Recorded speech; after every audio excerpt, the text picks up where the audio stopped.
What do you think we're talking about? Aaron Rodgers. Put it on the chart, Danny G. Put it on the chart, Dub. We need an Aaron Rodgers count. I'm on the record as saying I believe he's going to be the quarterback in Denver. But here's what I think is really kind of fascinating. We were talking about this a little bit with Shannon Spake. And by the way, Will Kane scheduled to join us in the third hour of the program. One of the things that I think is most interesting about this Aaron Rodgers situation, I think that all of this is personal, not business for Aaron Rodgers. And what do I mean by personal, not business?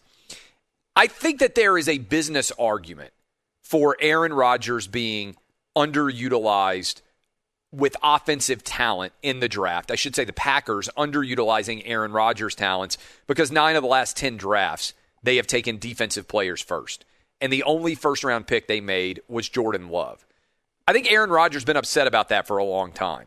I think if the Packers had drafted a defensive player instead of Jordan Love, then I don't think that there would be any real anger from Aaron Rodgers because it wouldn't feel personal. He might not agree with the choice, but it wouldn't feel like a personal repudiation of him if they had continued to go defense. In fact, you can make the argument that the Packers have done a decent job with Devontae Adams, Tunyon, all of the running backs that they have started to develop, picking later in the draft and surrounding Aaron Rodgers with talent. Now, if I'm Aaron Rodgers, I'm making the argument, hey, you know why those dudes are really good? Yeah, because of me. Because generally, a quarterback makes a wide receiver does not make a quarterback. So if I'm Aaron Rodgers, I'm sitting around right now. And I believe Aaron Rodgers is stewing. And there were reports that he didn't want the story to come out on Thursday during the draft. I think that's blowback in a negative way. I think he did want the story out. Because you don't sit on a story that long and then suddenly have every NFL insider on the planet with the exact same opinion and details about Aaron Rodgers. That was a calculated attempt by his agent, I would bet, if I were. It could be Aaron Rodgers himself, but I'd be surprised if he's talking directly to media. I think Aaron Rodgers gave the okay to his agent, placed the calls to the Adam Schefters, the Ian Rappaports of the world, and say, hey, here's the story from Aaron Rodgers' perspective, just like, to be fair, we saw happen with Deshaun Watson.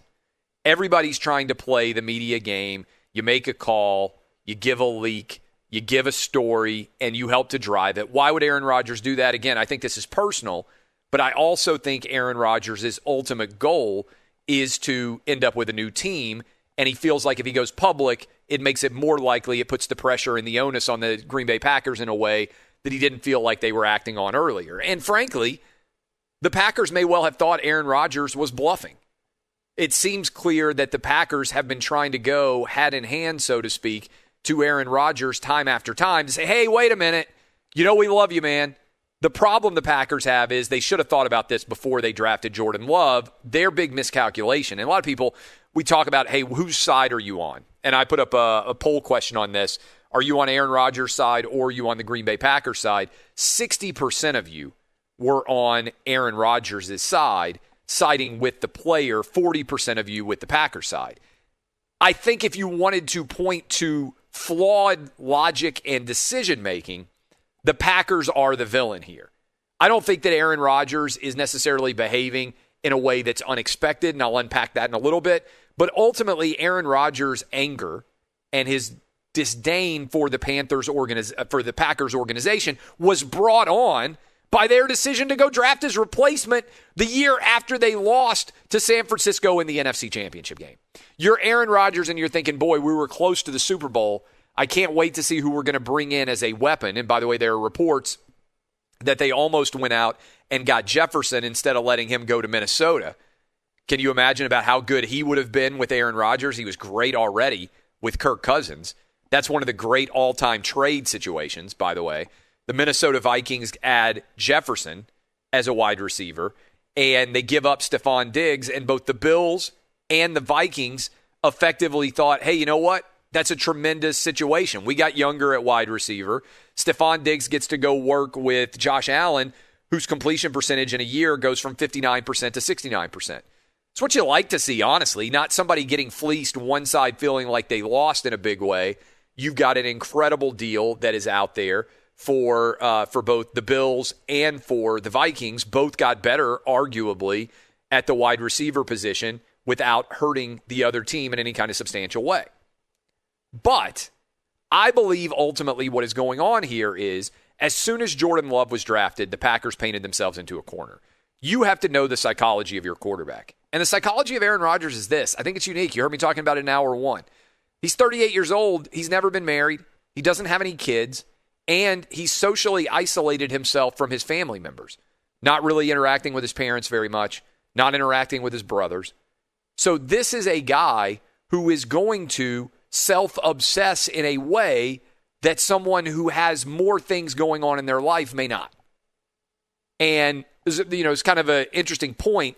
When you become a parent, if you're any kind of decent parent, you have a lot of obligations other than what you do for a living. That's why I always say to young guys out there, hey, and girls, before you have kids, you should be working your ass off because you still have a lot of flexibility. People are like, oh, I'm working so much. I don't have any time at all. I'm like, even if you work 12 hours a day, 5 days a week, you still have 12 hours when you're not working. Let's say you sleep. Let's say you sleep for 8. It's a good number. That's still 4 hours of free time during the week that you have every day. That's the gym. That can be dinner. That can be going to a movie. That can be going out to a date.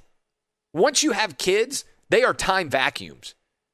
Everybody out there with a kid right now knows what I'm talking about. You think you're busy when you're young and single, maybe even when you're young and married. As soon as you have kids, and God forbid you have multiple kids that are all young, got a bunch of different things going on, for about 12 or 14 years, you're in the weeds, man. And so Aaron Rodgers isn't in the weeds. He's not being a normal person. He is able to obsess pretty much exclusively about his job.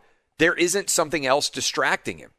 And the Packers had to be smart enough to know that drafting Jordan Love might be something other guys could get past. It's not something that Aaron Rodgers is going to get past. And that is the fundamental miscalculation that I think the Green Bay Packers made and why I think Aaron Rodgers is headed to Denver.